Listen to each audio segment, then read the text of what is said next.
उठाइ लाइन बन्द गर्यो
त्यो लाइन जहिले त्यस्तै हुन्छ के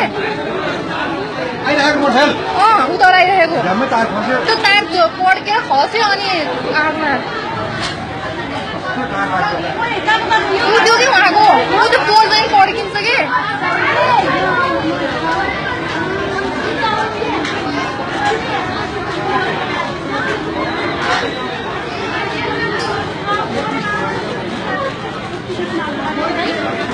जहिले पनि पड्किन्छ कि त्यो तार त्यो पोल के जहिले पनि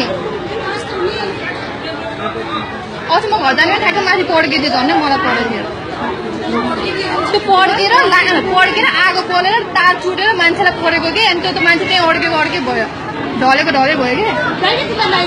त्यो तार पड्क्यो मान्छे त यति भागे जल्यो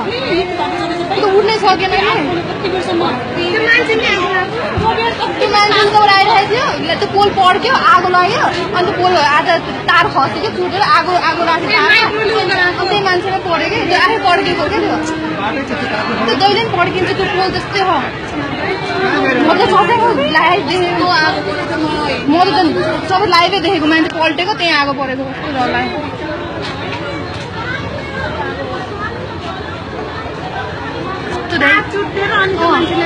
त्यो पड्क्यो अनि आगो तारमा आगो लाग्यो त्यो तार छुट्यो अनि त्यही मान्छे माथि पऱ्यो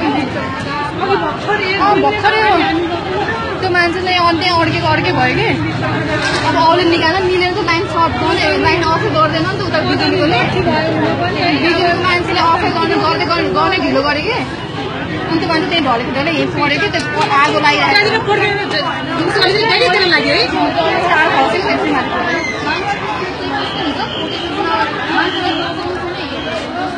बसाउनु जान कि आगो बजाएर त्यो आउले नि तान्न सकेन कि त्यो करेन्ट लाग्छ नि आउलाई नि भनेर दौडी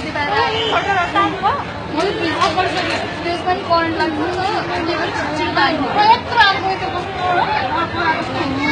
कत्रो हो मैले ठ्याक्कै बाहिरिन्छु म त मान्छे हो जस्तो हो कि होइन म त आधा यतै आउनु लाग्छ हो बाहिरिन्छु खालि ठ्याक्क मान्छेहरू बन्द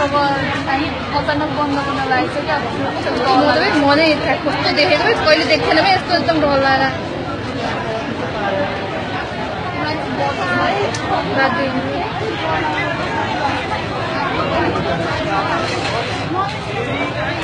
यो पोलमै चाहिँ एकदम कवाडी छ क्या यता एकदम त्यो एकदम कवाडी छ त्यो एकदम पड्किन्छ जहिले पनि अस्ति म घर जाने बेलामा ठ्याक्कै मेरो माथि पड्केको थियो म त उता भागेको होइन भन्यो नि अन्त ट्रान्समिटर छैन नि त मेन भनेको ट्रान्समिटर भएको ठाउँमा अझ यस्तो नभएको ठाउँमा म त्यस्तो कहिले देखेको थिएन कि जहिले सुन्थेँ मात्रै आएको पोल त कबाडी पोल भनेर हाल्ने